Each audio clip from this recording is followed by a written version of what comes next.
Kita tahu persis bahwa BGN diisi sama orang-orang yang sebetulnya tidak punya kompetensi, tidak punya pengalaman sama sekali. Bahkan dari aspek implementasi pun kita juga sampaikan bahwa proyek makan bergizi gratis ini pada akhirnya hanya dimanfaatkan oleh para pemburu rente. Pengakuan dari Purbaya, kami kecolongan dengan usulan anggaran motor listrik BGN. Kawan-kawan ICW kemarin sudah bikin lapor soal sertifikasi halal yang nilainya tuh 49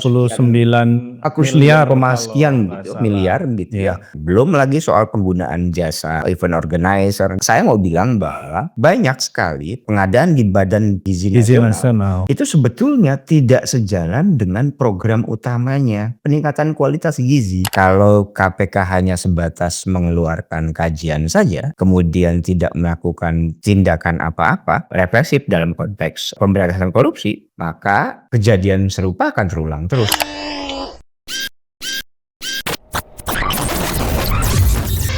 Halo sahabat integritas, jumpa lagi di kanal 1 Visi Utama Program Buka Kartu. KSP dan KPK baru saja bertemu membahas mengenai potensi korupsi di program MBG.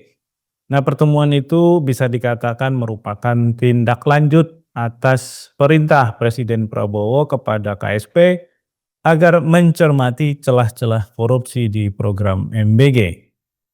Akan tetapi kita juga tahu bahwa di luar apa yang sudah dipetakan oleh KPK, di mana mereka juga sudah melansir ada 8 area ya potensi korupsi program MBG. Sebelum-sebelumnya sudah ada berbagai temuan, publikasi, termasuk juga mungkin bagian dari upaya pengecekan atas proyek-proyek yang dieksekusi oleh BGN. Bagaimanapun kita tahu program MBG itu kepalanya adalah BGN. Karena mereka yang mengendalikan, mengeksekusi, dan kemudian juga mengelola.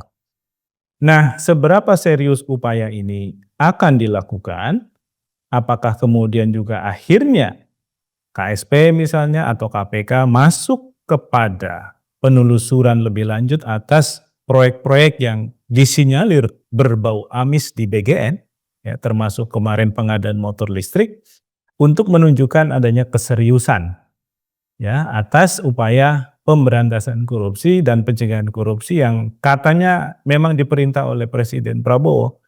Nah, untuk membahas soal itu kita akan berdiskusi dengan Mas Agus Sarwono dari Transparansi Internasional Indonesia, sekaligus juga adalah anggota koalisi MBG Watch. Kita sapa dulu Mas Agus. Mas Agus, apa kabar Mas? Sehat Mas, alhamdulillah. Mas sehat ya? Sehat. Sehat. Hari ini pakai kotak-kotak. Iya Mas, biar dibilang salah satu pendukung paslon. Kirain kalau senggang bisa main catur langsung ya. Mas Agus, ya. Apakah sudah ada diskusi yang kemudian dibahas juga oleh teman-teman MBG Watch untuk menindaklanjuti pertemuan KSP dengan KPK kemarin? Makasih Mas Adnan. Secara informal sih memang belum ya, tapi yang perlu ditegaskan adalah apa yang disampaikan KSP kepada KPK itu sebetulnya sudah sejak tahun lalu sudah dibahas oleh teman-teman koalisi masyarakat sipil gitu ya. Oh, pengulangan ini berarti. Betul sekali.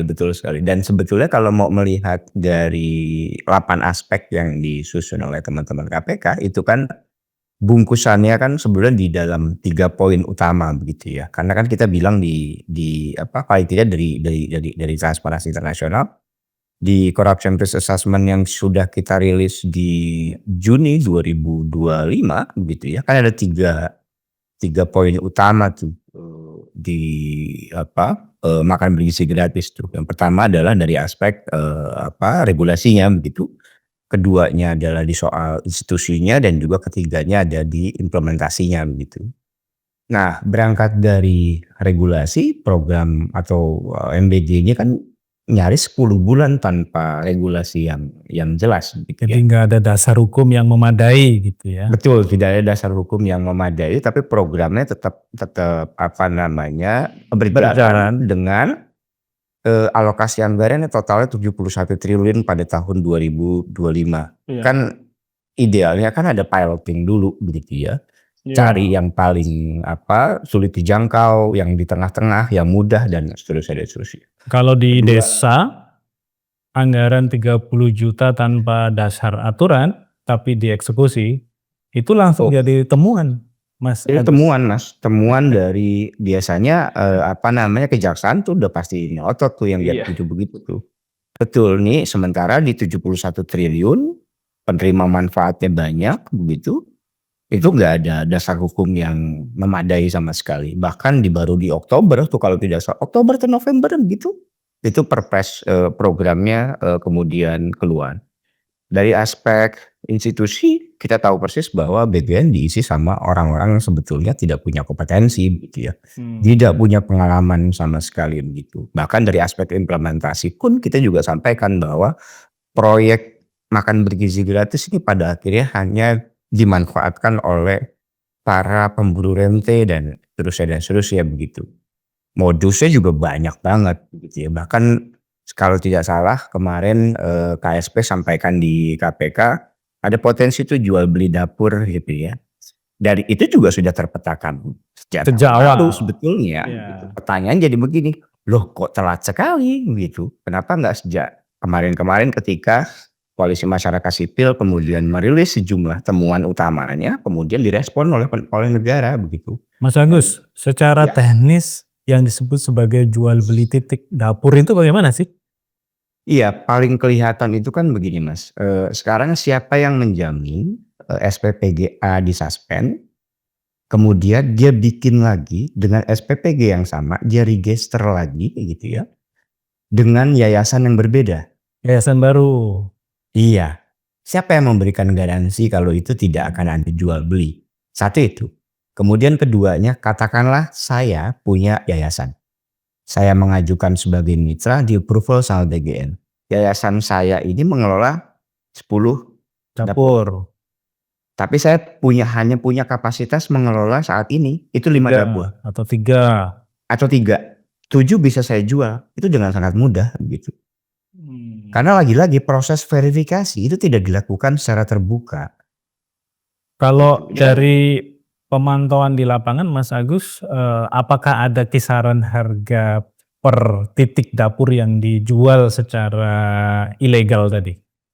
Kami memang tidak menemukan angka detailnya Mas, berapa jumlah yang dijual, tapi nampaknya itu potensi menuju ke sana itu sangat besar. Kenapa demikian? Pertama, Badan Gizi Nasional tidak pernah mempublikasi itu yayasan A bekerja di berapa titik gitu ya, dan seterusnya. Bahwa kemudian ada SPPG yang dipublikasi di website BGN itu hanya sebatas SPPG dan alamat saja, SPPGA alamatnya di sini. Bahkan kita nggak pernah tahu Misalnya setiap saya pemilik yayasan. ya Saya itu kalau di BGN informasi yang bisa diakses publik cuma salah satu SPPG. betul. Alamat saya di mana, yayasannya, siapa pemiliknya, tapi berapa saya pegang dapur itu nggak ada di situ. Tidak ada Mas, Termasuk informasi alamat yang- dapurnya di mana itu tidak nggak ada informasi yang Oke. mumpuni. Bahkan kalau kita iseng gitu ya berkunjung ke SPPG, itu biasanya di depan tuh ada pelang Mas, SPPG nama daerah gitu ya. Itu bayangan kami waktu itu SPPG A dikelola oleh yayasan A misal. Ya. Ini bahkan tidak semua SPPG melakukan hal yang seperti itu. Nah, itu yang kelihatan nampak di depan mata ya. Jadi peluang itu masih sangat besar terjadi. Ini- Ditambah iya. minimnya pengawasan publik. Gitu. Pengawasan publik menjadi agak sulit dilakukan karena akses informasinya yang kurang. Terbatas, sangat Betul. terbatas. Mas Agus, ini kan kalau kita ngomong soal yang didiskusikan sama KSP dan KPK itu adalah aspek implementasi ya. Ya. Yang mungkin akan menjadi besar dari sisi nilainya karena dia ini kan program yang masih berlaku di berbagai tempat ya. Mungkin saja satu titik itu let's say harga diskusinya dengan pembeli itu ya katakanlah bisa 100 atau 200 juta gitu ya, tapi kalau dikalikan berapa titik kan itu jadi besar. Ya. Oke lah, tapi itu kan sisi lapangan. Tapi sisi lapangan itu kan terjadi karena kepalanya bermasalah. Ya. Ya kan? Nah, kalau kita merujuk kepada apa yang didiskusikan oleh KPK dan KSP, apakah mereka juga sebenarnya akan menyasar kepada institusinya ini, PGN-nya? Yang kita tahu dari sejak awal banyak teman-teman wartawan, masyarakat sipil itu mengungkap berbagai hal yang terkesan bau amis ya, Ya. terutama dalam proyek-proyek di BGN. Jadi kalau kita ngomong soal korupsi itu, dimulai dari kepala ya seperti teori ikan busuk, bermula dari kepala gitu ya atau dimulai dari kepala gitu. Jadi alih-alih cuma membahas aspek persoalan yang terjadi di lapangan, apakah sebenarnya kerangka besar dari wacana anti korupsi program MBG itu adalah memperbaiki kepalanya dulu gitu.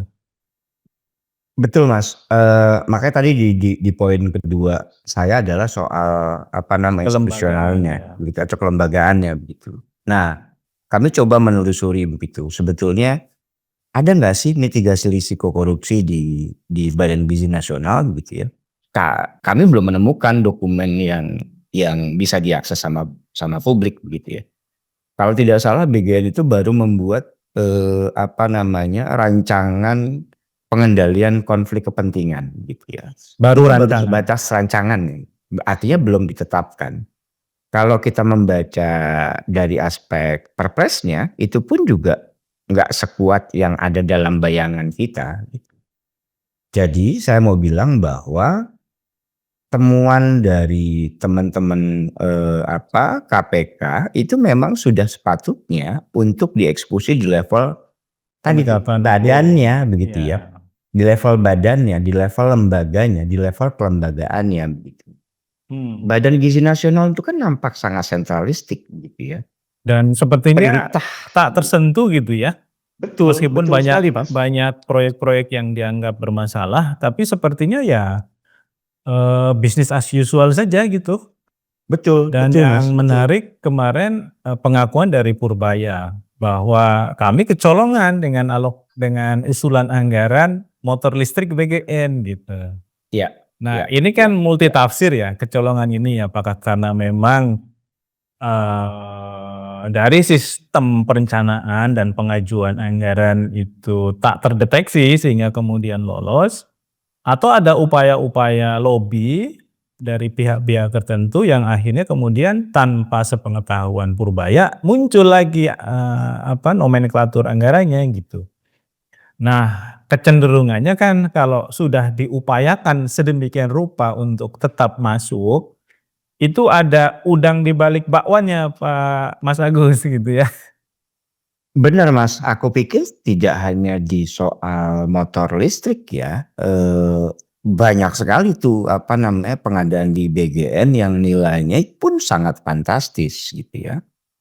Apa kalau tidak salah, salah satunya itu ada peralatan IT dan juga apa, perangkat, tablet buat sarjana penggerak pesawat apa gitu Indonesia begitu yang nilainya 1,2 triliun gitu Ya. dan apa namanya, Per harganya tablet pun juga ya sekitar 18 juta kalau nggak salah ya. iya betul. Sementara kalau kita mau kalau mau kita lihat di marketplace yang umum saja, Yang itu setara dengan juga harga speknya gitu ya. iya yang 7 juta itu udah Hmm. maksimal banget gitu ya. Nah pertanyaannya jadi begini, seberapa urgent gitu ya, seberapa butuh gitu. Iya. Ini jadi pertanyaan apa namanya, pertanyaan yang sangat-sangat, mendasar. Nah bicara soal kecolongan tadi itu juga menarik sebetulnya. Kok bisa gitu ya, satu apa namanya, satu pengelola negara begitu ya, itu ngerasa kecolongan. Itu kan ada hal yang salah sebetulnya. Kalau kita lihat kan sebetulnya realisasinya itu di ujung tahun atau di awal tahun gitu via,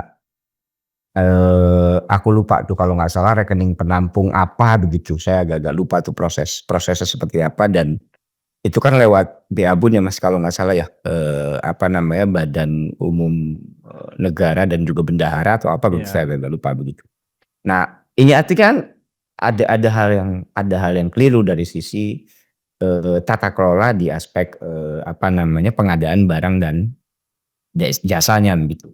Bukan cuman itu, bahkan kawan-kawan ICW kemarin sudah bikin laporan soal sertifikasi halal di apa namanya, makan bergizi gratis yang nilainya tuh 40 sekian 49 miliar sekian kalau nggak gitu, salah. miliar gitu ya. Iya. Dan itu juga udah makin apa namanya, menegaskan. Belum lagi soal penggunaan jasa apa, event organizer dan seterusnya. Nah, saya mau bilang bahwa banyak sekali pengadaan makan bergizi gratis, pengadaan di Badan Gizi Gizi Nasional nasional.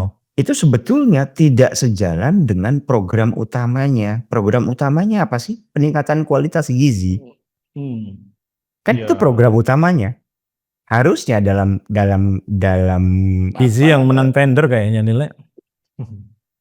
seharusnya kan yang diprioritaskan soal apa namanya, soal peningkatan kualitas, gizinya begitu. Ditambah lagi sampai sekarang pun baseline-nya tidak tersedia. Nah, ini kan jadi pertanyaan mendasar sebetulnya. Ya, dan informasi serta indikasi-indikasi penyimpangan terkait dengan itu juga sudah banyak ya. Misalnya jumlah siswa yang menerima itu di markup atau diada-adakan, padahal Betul. tidak sejumlah itu gitu. Itu terjadi kan karena baseline-nya nggak dibangun oleh BGN ya. Betul sekali. Nah, hal lain juga ini tuh Mas, apa, yang lebih menarik lagi sebetulnya ketika ada SPPG yang apa, disuspend gitu ya, bukan suspend permanen ya, yang masih bisa diperbaiki gitu, Ya. itu insentif mereka 6 juta per hari masih dapat. Jadi Kan masuk di fase pembinaan itu ya, kenapa betul, kemudian disuspend? kan jadi aneh begitu ya, dia tidak memberikan layanan, tapi masih terima insentif. Klaimnya adalah, loh SPPG ini kan investasi, yang investasi adalah swasta atau yayasan. Lah jadi aneh sebetulnya dalam kacamata apa, kebijakan publik. Orang dibayar itu kan karena dia memberikan layanan.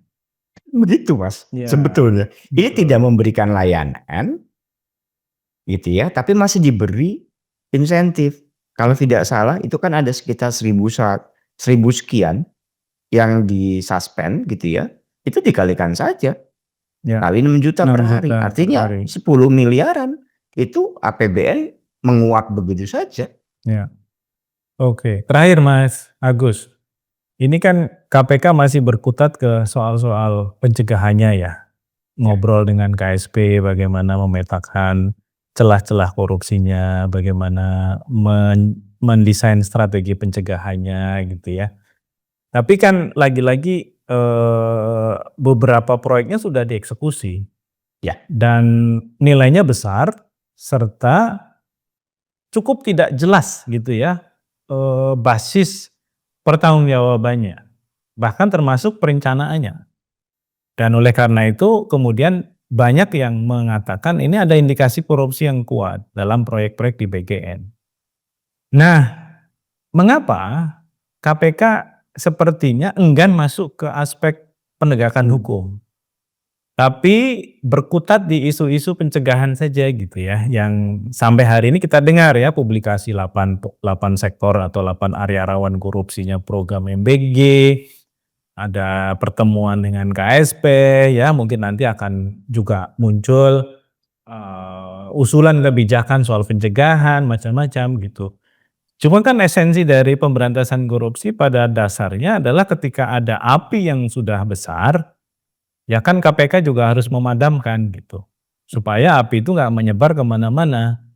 Ya, itu kalau asesmen teman-teman apakah karena KPK itu cenderung menghindar dari upaya penegakan hukum karena program ini adalah program strategisnya presiden sehingga mereka terkesan tidak ingin berbenturan dengan Ya. Prabowo misalnya. Apakah itu adalah satu hal yang bisa dikonfirmasi sebenarnya? Kalau dari ini kalau mau ngomong kondisi yang ideal ya Mas, kondisi ideal itu kan ketika kan kondisi ideal itu kan APH itu kan harusnya tidak harus nunggu laporannya, Ya. gitu ya. Dia punya banyak tools, dia punya alat yang luar biasa hebat gitu, yang bisa menangkap sebuah informasi, yang mencurigakan gitu ya. Nah, itu dalam kondisi ideal. Nah, dalam konteks hari ini bagaimana? Nah, kami justru semakin curiga nih sebetulnya. Kalau KPK hanya sebatas mengeluarkan kajian saja, kemudian tidak melakukan tindakan apa-apa, artinya tindakan represif dalam konteks pemberantasan korupsi, maka kejadian serupa akan terulang terus begitu. Dan Nah, pencegahan itu seperti menjadi tidak relevan lagi gitu ya karena yang kelihatan aktual gitu ya, itu tidak dihentikan, tidak diproses secara hukum. betul betul Mas, betul. Nah, itu yang kita khawatirkan. Nah, jangan sampai gitu ya, aparat penegak hukum kita itu pada akhirnya cuman terjebak pada pendekatan yang sangat sangat, formalistik gitu ya. Ya. Kalau Melihat kajian saja ini, serahkan ke Celios lah. melihat ini, melihat itu tanpa mendalami lebih lebih serius lagi di soal pembanding harga dalam konteks tender, dalam konteks e-katalog ya misalnya, Betul. melihat pembandingnya dan seterusnya gitu. Kemudian mencari, atau mendalami informasi yang lebih tajam lagi soal pengadaan-pengadaan yang dinilai tidak langsung ke outcome dari program. Itu kan sebenarnya bisa dilakukan gitu ya. Dalam prinsip pengadaan ya kalau tidak salah kan value for money juga harus dilihat, ada uang yang dikeluarkan maka uang itu harusnya memberikan dampak dalam konteks layanan publik begitu ya Ya. dan seterusnya. Nah, aku pikir itu yang harus dilakukan oleh kawan-kawan KPK dan juga kejaksaan. Jangan nunggu laporan gitu ya. Kalau Ya. nunggu laporan ya Atau ketika laporan datang yang muncul pertama kali ditanyakan adalah ada yang menerima suap nggak? nah itu dia, itu pengalaman kita ketika private jet tuh Mas. Ada dapat informasi siapa yang menerima suap, dapat informasi percakapan atau bukti screenshot, ya emang kita APH. Kalau kita APH kan bisa melakukan itu. Ini siapa yang dibayar, siapa yang suruh kerja gitu ya Mas Agus ya. Itu Mas, kira-kira Mas. Baik Mas Agus, terima kasih untuk insight-nya. Semoga upaya pencegahan korupsi program MBG memang berjalan serius. Meskipun kita juga cukup skeptis ya apabila program-program, proyek-proyek BGN yang kemarin fantastis nilainya itu tidak diapa-apain. Dianggap angin lalu dan kemudian ditutup dengan upaya pencegahan gitu ya. Kita khawatir justru upaya pencegahan ini untuk menutup masalah-masalah besar yang sudah terjadi gitu ya, bukan untuk mencegah korupsinya. Sahabat Integritas, demikian bincang kita dengan Mas Agus Sarwono dari Transparansi Internasional Indonesia. Kita ketemu di lain waktu, sampai jumpa.